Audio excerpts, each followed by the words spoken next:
अयोध्या में कल सीएम योगी आदित्यनाथ वासुदेव घाट में मौजूद सरकारी राशन की दुकान पर प्रधानमंत्री गरीब कल्याण अन्न योजना के तहत अन्न वितरण प्रोग्राम की शुरुआत करेंगे। सीएम योगी कल दोपहर करीब 12 बजे रामकथा मौजूद हेलीपैड पर पहुंचेंगे और उसके बाद वो अन्न वितरण तकरीब की शुरुआत करेंगे। जिला महकमा ने इसके लिए बहुत बड़ा पंडाल बनाने का काम शुरू कर दिया है। इस बड़े पंडाल के अंदर 400 मुतासरीन को अन्न तकसीम के तहत राशन दिया जाएगा। सीएम सिर्फ 100 मुतासरीन को अनाज तकसीम करेंगे और उसके बाद वो दोपहर 2 बजे करीब राम जन्मभूमि आते जाएंगे, जहां पर वो रामलला का दर्शन करेंगे। कल माननीय प्रधानमंत्री जी के द्वारा पूरे प्रदेश में अन्न महोत्सव का शुभारंभ किया जाना है और जिसके तहत अयोध्या में भी सभी 994 दुकानों पर अन्न महोत्सव का कार्यक्रम संपादित होगा, जिसमें निःशुल्क राशन 5 किलो प्रति यूनिट के हिसाब से सभी जो कार्ड धारक हैं उनको प्रदान किया जाएगा। उसी के तहत यहाँ पे पूरी व्यवस्था की गई है। माननीय मुख्यमंत्री जी का भी आगमन संभावित है। अभी लिखित कार्यक्रम नहीं प्राप्त हुआ है, लेकिन उनका आगमन संभावित है। उसी के दृष्टिगत तैयारियां की जा रही हैं। कल जनेश्वर मिश्र की जयंती पर समाजवादी पार्टी एक साथ 2 प्रोग्राम करने जा रही है। दरअसल एसपी रियासत में साइकिल यात्रा निकालेगी तो बलिया से प्रबुद्ध सम्मेलन की शुरुआत भी करेगी। जनेश्वर मिश्र की जयंती पर उनके आबाई गांव शुभनथही में प्रबुद्ध इजलास होगा और इस प्रोग्राम में माता प्रसाद पांडे, मनोज पांडे, अभिषेक मिश्रा और संतोष पांडे समेत एसपी के कई सीनियर लीडरान शामिल होंगे। महंगाई, ज़र कवानीन समेत कई अहम मुद्दों को लेकर पूरी रियासत में साइकिल यात्रा होगी। अखिलेश यादव लखनऊ में पार्टी दफ्तर से साइकिल पर जनेश्वर पार्क पहुंचेंगे। अखिलेश यादव साइकिल यात्रा से पहले कल सुबह 9:45 बजे मीडिया से रूबरू होंगे और डिम्पल यादव कन्नौज में साइकिल यात्रा को हरी झंडी दिखाएंगी।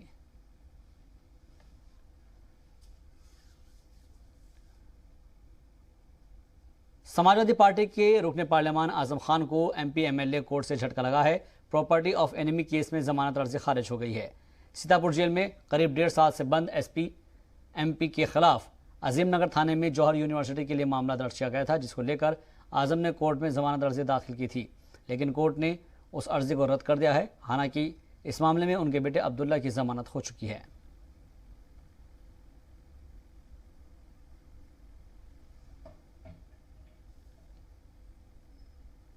शिया सेंट्रल वक्फ बोर्ड में रिकॉर्ड में जो रजिस्टर्स हैं उनमें मैनिपुलेशन और फैब्रिकेशन हुआ है, एंट्रीज बनाई गई हैं बाद में, और वफनामा जो सो कॉल्ड वफ इमामुद्दीन है वो भी फर्जी है।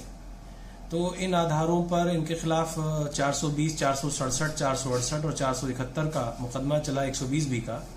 उसमें मोहम्मद आजम खां को मुख्य बेनिफिशियरी माना गया और इसलिए इनकी बेल पर बहस होने के बाद आज बेल रिजेक्ट हुई। मौलाना मोहम्मद अली जौहर यूनिवर्सिटी के गेट तोड़े जाने के मुद्दे पर तनाज़ा पैदा हो गया है और अदालत ने गेट तोड़े जाने के फैसले को बरकरार रखा है। वहीं दूसरी जानिब सवाल ये भी उठ रहा है कि तालीमी इदारे की इमारत को तोड़ना कहां तक जायज़ है और ये कहां का इंसाफ है। रिपोर्ट देखिए।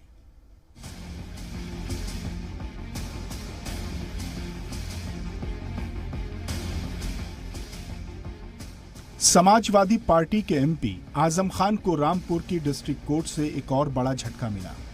2019 में बीजेपी लीडर आकाश सक्सेना ने अपनी शिकायत में आजम खान की यूनिवर्सिटी के गेट को सरकारी जमीन पर होने की बात कही थी।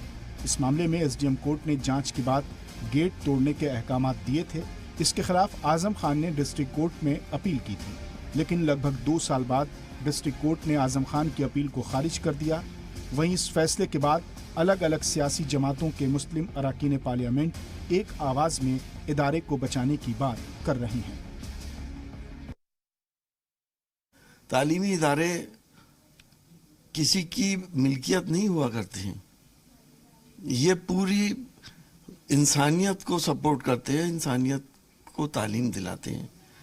लेकिन बहुत ही छोटी सोच के लोग, संकीर्ण मानसिकता के लोग जो राजनीति से प्रेरित हैं, वो इस यूनिवर्सिटी को नुकसान पहुंचाने की कोशिश कर रहे हैं। इनका मकसद ये है कि जो माइनॉरिटी, ख़ास करके मुस्लिम माइनॉरिटी के बच्चे, तालीम कम रहे उनकी, ताकि उनकी हिंदुस्तान के तरक्की में, हिंदुस्तान के ग्रोथ में उनका कंट्रीब्यूशन कम रहेगा। लेकिन उनका मंशा कभी पूरा नहीं होगा। अब लोग समझ रहे हैं तालीम की कीमत, और एक गेट तोड़ देने से या और कुछ कर देने से जो बच्चे हैं उनकी तालीम अब रुकने वाली नहीं है। जंग आज़ादी की लड़ाई में जो हिस्ट्री लिखी गई है, इतिहास लिखा गया है, शायद ऐसी कुर्बानी बहुत कम लोगों ने, शायद किसी ने नहीं दिए जो मौलाना मोहम्मद अली जौहर ने दी। उनके नाम से बनाए हुए इदारे को इस तरीके से सरकार उसके पीछे पड़ जाए, ये सही नहीं है और हम इसको नहीं होने देंगे। फिलहाल कोर्ट ने मोहम्मद अली जौहर यूनिवर्सिटी का गेट तोड़ने के ऑर्डर को बरकरार रखा है। अदालत में शिकायत दर्ज करने वालों की दलील है कि जौहर यूनिवर्सिटी का गेट सरकारी जमीन पर है। उसकी जो सड़क है वो PWD के जरिए बनवाई गई है। तकरीबन 13 करोड़ की लागत से जो सड़क बनवाई गई थी, उसी पर जौहर यूनिवर्सिटी का गेट बना हुआ है। 2019 में इसमें हमारे द्वारा एक शिकायत की गई थी कि जौहर यूनिवर्सिटी का जो गेट बना हुआ है वो सरकारी भूमि पर है। वो जो उसकी सड़क है वो PWD द्वारा बनाई गई है। लगभग 13 करोड़ से लागत की वो सड़क बनवाई गई थी, उस पर ये जौहर यूनिवर्सिटी का गेट बना हुआ है। हमने इसकी शिकायत की और तत्कालीन SDM सदर PP तिवारी साहब की कोर्ट में ये वाद दर्ज हुआ था। वहाँ से SDM सदर ने उस गेट को के विरुद्ध जो की गई थी शिकायत थी उसको सही पाया और गेट को तोड़ने का आदेश दिया।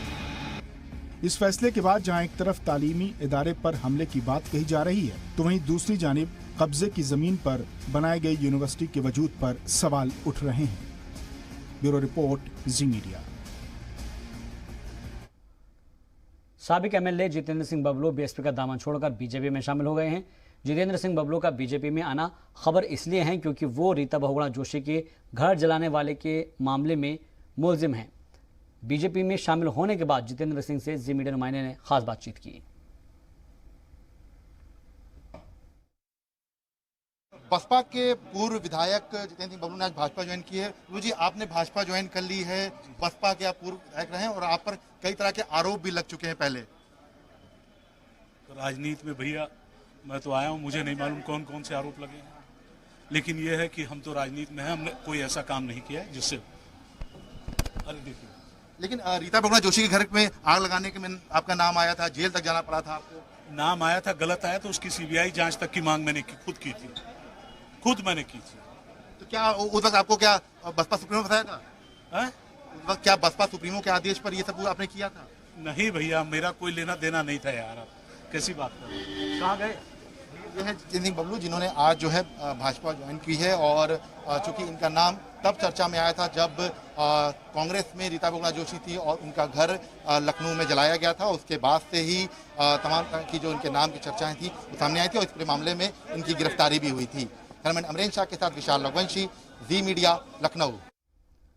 और उधर जितेंद्र सिंह बबलू के बीजेपी में शामिल होते ही समाजवादी पार्टी ने बीजेपी पर निशाना साधा है और कहा है कि बीजेपी का दोहरा चेहरा सामने आ गया है।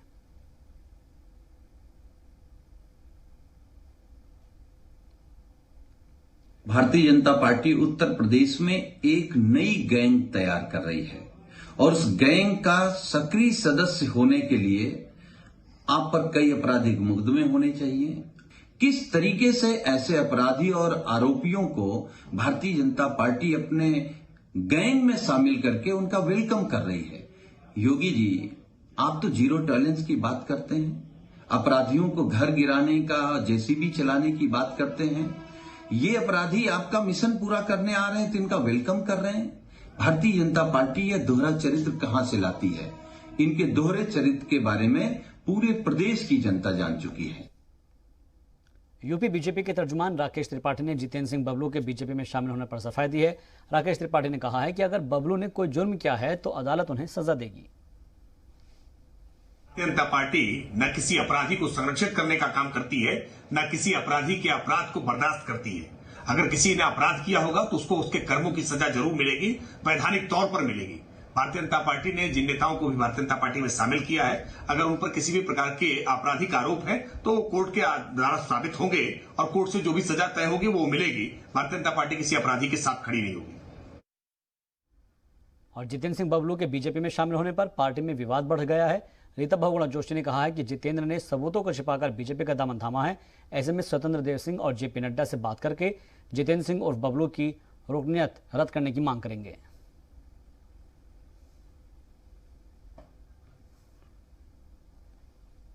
बिहार में अनलॉक 5 का ऐलान कर दिया गया है और उसके तहत सिनेमा हॉल और शॉपिंग मॉल के साथ साथ स्कूलों को खोलने की इजाजत भी दे दी गई है, लेकिन मजहबी मकामात अभी भी बंद रहेंगे। रियासत में 7 अगस्त से अनलॉक 5 का अमल शुरू होगा। इसके तहत 9वीं क्लास और इससे ऊपर के स्कूल 7 अगस्त से, जबकि 1 से 8वीं तक के स्कूलों को 16 अगस्त तक खोलने की इजाज़त दी गई है। स्कूलों में अभी सिर्फ 50% तलबा को ही आने की इजाज़त होगी। जो कोचिंग इदारे कंपटीशन की तैयारी कराते हैं उन्हें भी खोलने की इजाज़त दे दी गई है। दुकानें शाम 7 बजे तक खुलेंगी। सिनेमा और मॉल को भी शाम 7 बजे तक ही खोलने की इजाज़त है, वो भी 7 अगस्त से खुल सकेंगे। इससे पहले सीएम नीतीश कुमार ने क्राइसिस मैनेजमेंट ग्रुप की मीटिंग में लिए गए नए फैसलों की जानकारी सोशल मीडिया पर दी।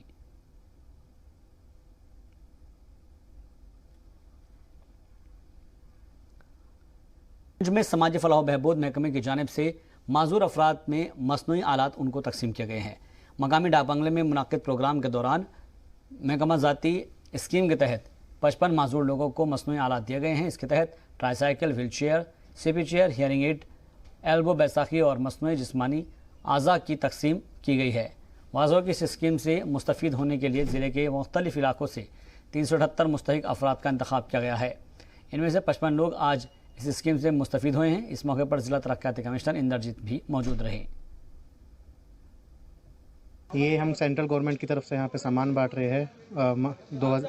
मार्च 2021 में यहाँ पे असेसमेंट कैंप लगाया गया था टीम के द्वारा, मेडिकल टीम के द्वारा।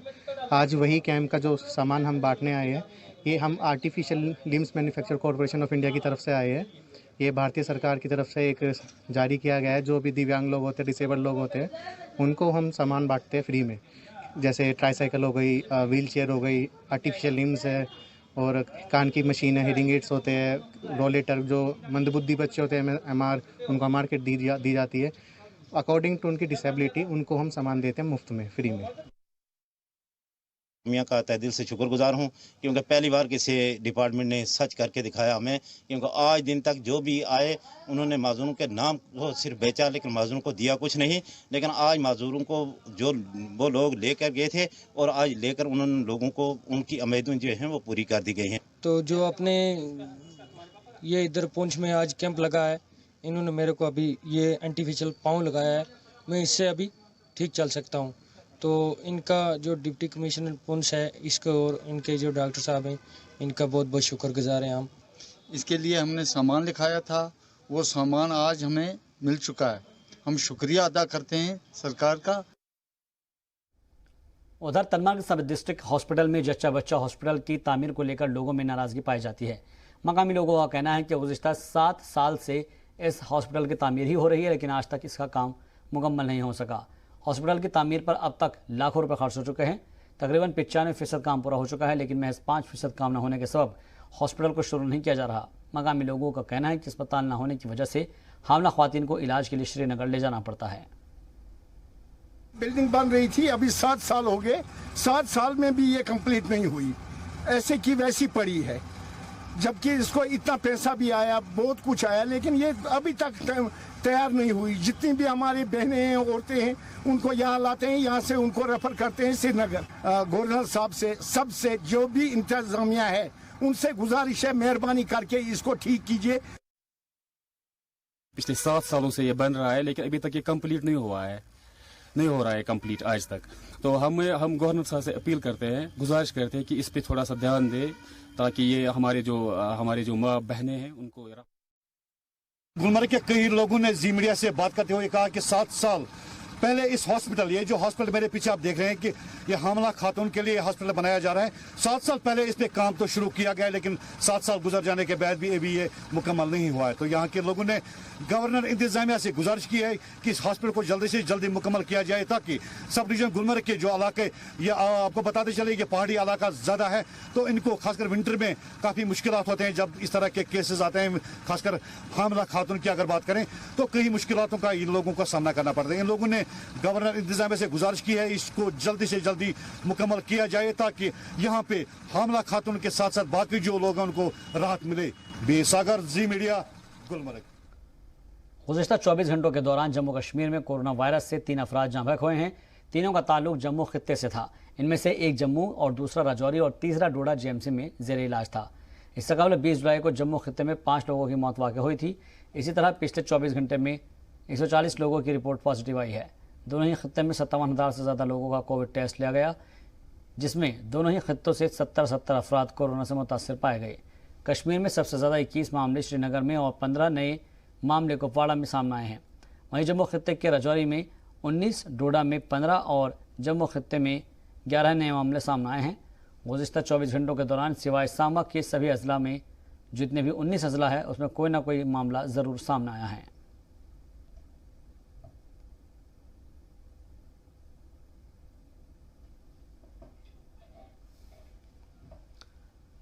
गुज़िश्ता 24 घंटे के दौरान गांदरबल में 9 नए मामले सामने आए हैं। पॉजिटिव केसेस की शरह में इजाफे पर जिला तरक्याती कमिश्नर के ज्योत्सना ने तशवीश का इजहार करते हुए कोविड ज़ाब्तों पर सख्ती से अमल दरामद की हिदायत दी है। कोविड-19 के ताल्लुक से जिला की मौजूदा सूरत हाल की जानकारी देते हुए डीसी ने कहा कि गुज़िश्ता हफ्ते ज़िले में पॉजिटिव केसेस की शरह 0.38 थी, जो कि रवां हफ्ते में बढ़कर 0.44 हो गई है। उन्होंने कहा कि ये मामूली इजाफा है, लेकिन अगर कोविड ज़ाब्तों की पासदारी नहीं की गई तो आने वाले दिनों में इसमें इजाफा हो सकता है। डीसी ने बताया कि रवां हफ्ते में एक्टिव केस की तादाद 44 से बढ़कर 60 हो गई है।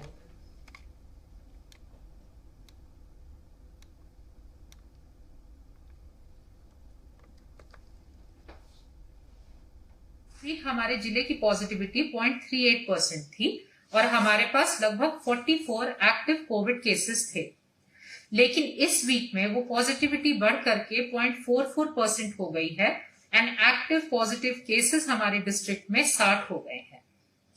आई होप आप सब लोग समझते हैं एज वेल एज इसकी गंभीरता को रियलाइज करते हैं कि पिछले हफ्ते के मुकाबले इस हफ्ते हमारे डिस्ट्रिक्ट में एक्टिव पॉजिटिव केसेस बढ़े हैं as well as positivity rate भी बढ़ा है। सेकेंडली, वैक्सीनेशन को लेकर के हमारे पास एक अच्छी खबर है। हमारा जो 18 से 44 का परसेंटेज था उसमें थोड़ा उछाल आया है। ऑलमोस्ट 31% ऑफ द पॉपुलेशन जो 18 से 44 के एज ग्रुप की है वो वैक्सीनेट हो गई है। यौम आज़ादी के जश्न के लिए जम्मू कश्मीर में इन दिनों जोर शोर से तैयारियां हो रही है। तकरीब को यादगार बनाने के लिए साहित्य मकाम गुलमर्ग में इस दफ़ा खास इंतजाम किया गया है। 15 अगस्त के मौके पर गुलमर्ग में तिरंगे की जो परचम कुशाई होगी वो 100 फीट ऊंचा होगा। इसके लिए सभी तैयारियां मुकम्मल कर ली गई है। इसे गुलमर्ग में तैनात इंडियन आर्मी की 15 गुरवाल राइफल की जानिब से तैयार किया गया है।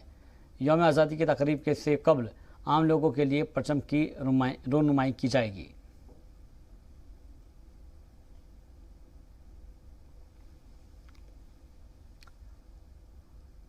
ओलंपिक में हिंदुस्तान का एक और मेडल पक्का हो गया है। Indian wrestler Ravi Dahiya semifinal में जीत गए हैं। उन्होंने कजाकिस्तान के रेसलर को हरा दिया है और अब वो फाइनल में पहुंच गए हैं। रवि दहिया के फाइनल में पहुंचने के बाद उनका मेडल पक्का माना जा रहा है। कल रवि दहिया गोल्ड के लिए खेलेंगे।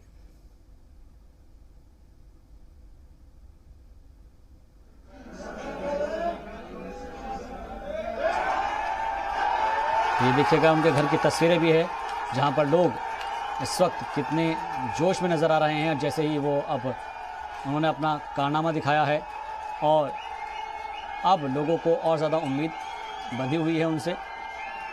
एक और मेडल पक्का हो गया है।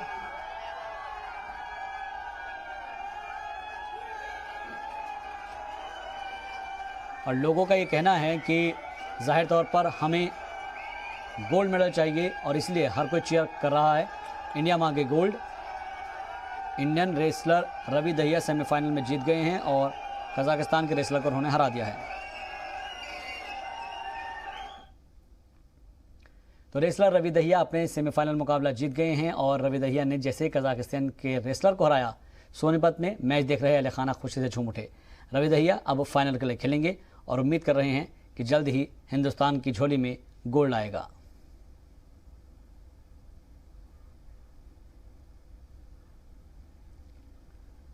टोक्यो में कुश्ती के लाजवाब दांव दिखाकर अपोनेंट को चारों खाने चित करने वाले सोनीपत के छोटे से गांव नाहरी के बेटे रवि दहिया ने सबको हैरान कर दिया। रवि ने लगातार 3 मैचों में जीतते हुए पहले क्वार्टर फाइनल, फिर सेमीफाइनल और आखिर में फाइनल में एंट्री करके मेडल पक्का किया। जिस तरह से रवि खेल दिखा रहा है उससे गोल्ड मेडल जीतने की उम्मीदें बढ़ गई है। पहलवान के घर गांव हर तरफ खुशी का माहौल है। घर की ख्वातीन जहां नाच गाकर खुशी मना रही है तो वहीं वालिद मकामी लोगों को मिठाई खिला रहे हैं।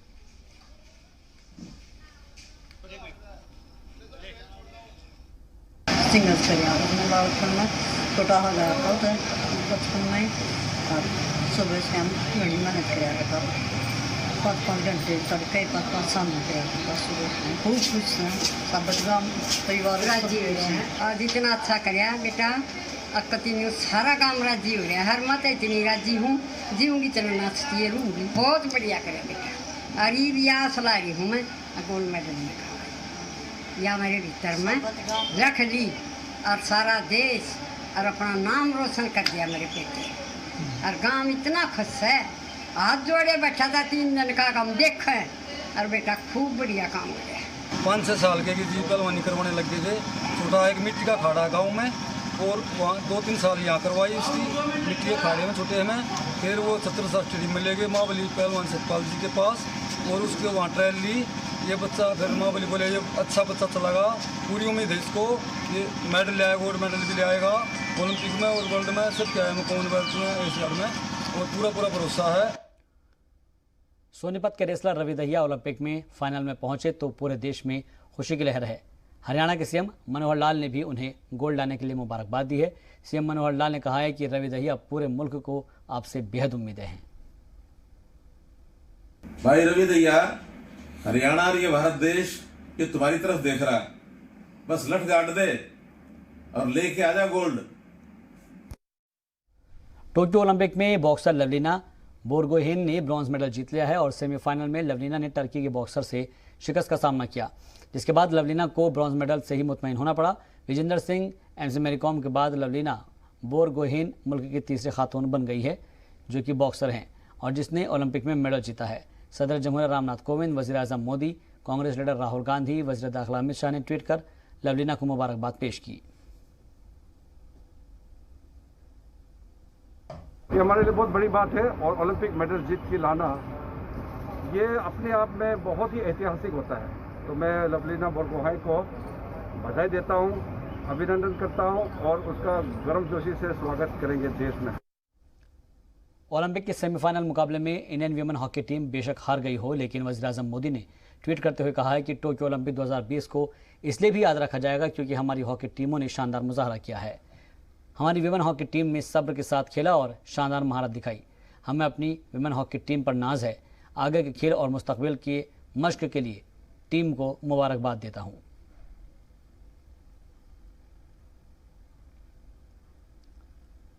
तो इतिहास की फाइनल रिपोर्ट, मुझे दीजिए इजाज़त। शब खैर।